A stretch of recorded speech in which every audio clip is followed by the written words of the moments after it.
Fell in love with my waitress. He noticed her because she remembered his coffee.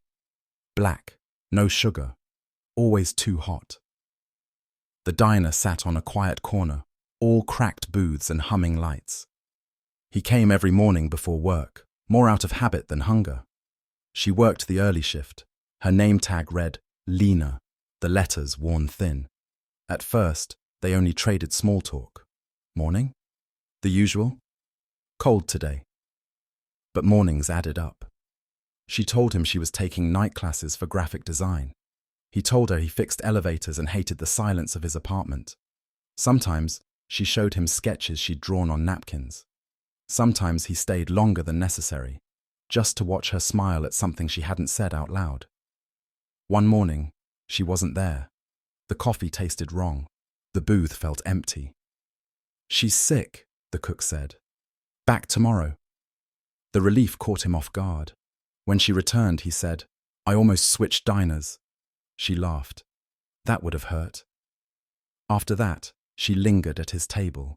He came earlier.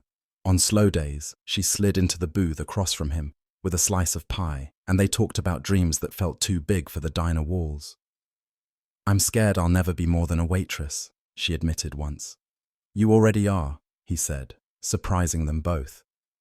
Love crept in quietly, in saved seats, in refilled cups, in the way silence felt easy.